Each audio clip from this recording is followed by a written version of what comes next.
নমস্কার, সহজ রান্নায় আপনাদের সবাইকে স্বাগত। আজকে আমি পাঁপড়ের তরকারির একটা রেসিপি নিয়ে এসেছি।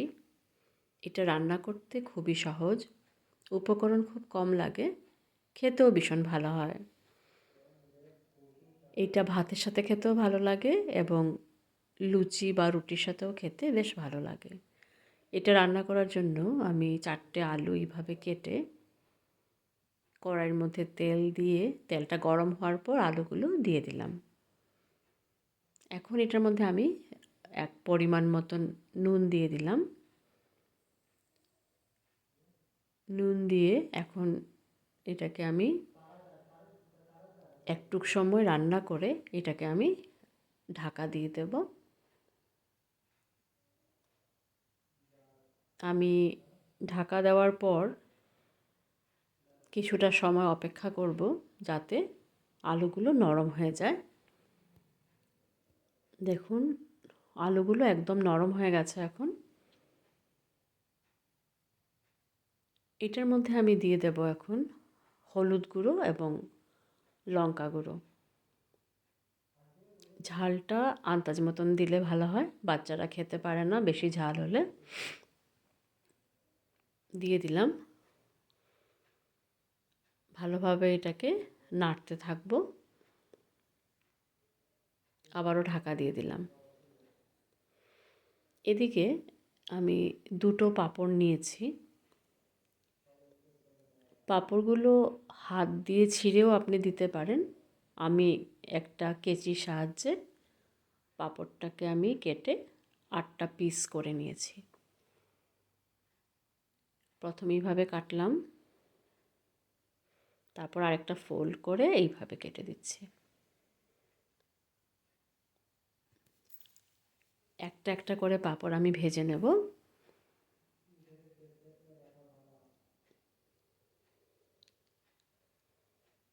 পাঁপড়গুলো ভেজে আমি তুলে রাখছি, তেল থেকে ছেঁকে তুলে রাখছি পাঁপড়গুলোকে।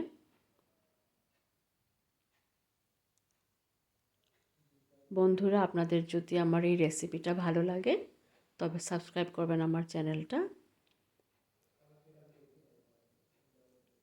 এখন এই তেলটা আমি একটু কমিয়ে নিয়েছি।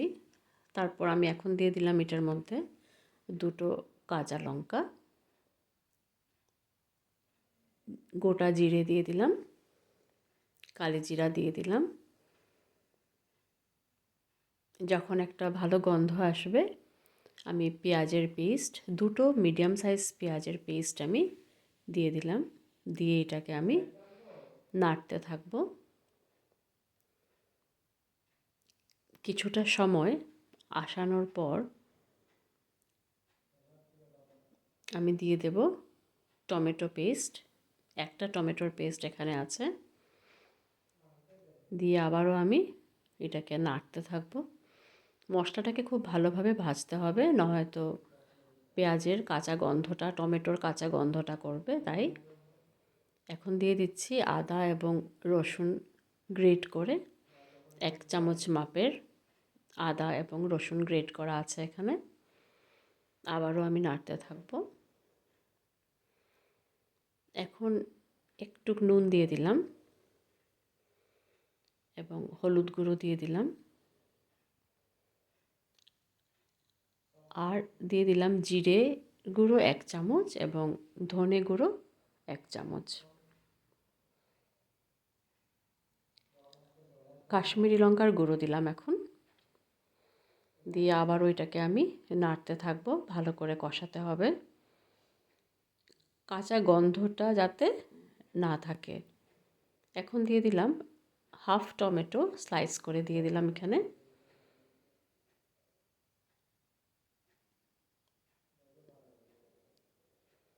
এখন দিয়ে দিচ্ছি আমি 1 চামচের মতন ঘি। দিয়ে আবারও এটাকে আমি ভালোভাবে নাড়তে থাকবো। মশলাটাকে খুব ভালো করে ভাজতে হবে। বন্ধুরা, বলছি আপনাদেরকে একবার ট্রাই করে দেখবেন এই রেসিপিটা, আর কমেন্ট বক্সে জানাবেন কেমন লাগলো। এটা খেতে দারুণ হয়।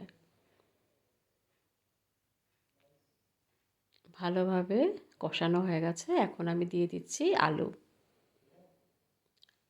আলুটা দেওয়ার পর এখন আবার আমি ভালোভাবে সব মশলাগুলোকে মিশিয়ে নেব আলুগুলোর সাথে।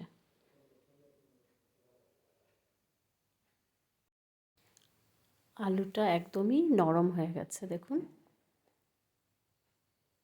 এখন আমি দিয়ে দেব পরিমাণ মতন জল। বেশি জল দেব না, একটু মাখো মাখো হবে তরকারিটা। জল দিয়ে একটু বলক আসার সময় এটার মধ্যে আমি পাঁপড়গুলো দিয়ে দেব। পাঁপড়গুলোকে এইভাবে হাত দিয়ে টুকরো টুকরো করে দিয়ে দিতে হবে। খুব ভালো একটা গন্ধ আসছে এখন। এইভাবেই আমি 8টা পিস পাঁপড় ভেঙে ভেঙে এটার মধ্যে দিয়ে দেব। আমি পাঁপড়ের আরেকটা কারি রান্না করেছিলাম। পাঁপড়ের ভিতরে পুর দিয়ে আমি রান্নাটা করেছি। ওইটা আমার চ্যানেলে একবার যদি ভিজিট করেন তবে দেখতে পারবেন। ওই রেসিপিটাও ভীষণ ভালো হয়। আর এটা আমি করলাম এমনিতেই পাঁপড়টাকে ভেজে দিয়ে দিলাম তরকারির মধ্যে। বন্ধুরা, আপনারা আমার এই ভিডিওটা অনেক সময় থেকে দেখছেন, এটার জন্য অনেক অনেক ধন্যবাদ আপনাদেরকে। নামানোর আগে আমি এখানে দিয়ে দিলাম কিছুটা পরিমাণে মেথি পাতা। মেথি পাতাটা হাতের মধ্যে নিয়ে একটু ঘষে দিয়ে দিলাম তরকারির মধ্যে। এটা দিলে এটার গন্ধটা আরও ভালো হয়ে যায়। তারপর এটার মধ্যে আমি দিয়ে দেব 1 চামচের মতন ঘি। ঘি দিলে এটার টেস্টটা খুব ভালো হয়। আপনাদেরকে অনেক ধন্যবাদ। সবাই ভালো থাকবেন, সুস্থ থাকবেন। তরকারিটা আমার হয়ে গেল। এখন এই তরকারিটা গরম ভাতের সাথে পরিবেশন করলে ভীষণ ভালো লাগবে খেতে। এটা পুরীর সাথে বা রুটির সাথে খেতেও খুব ভালো লাগবে।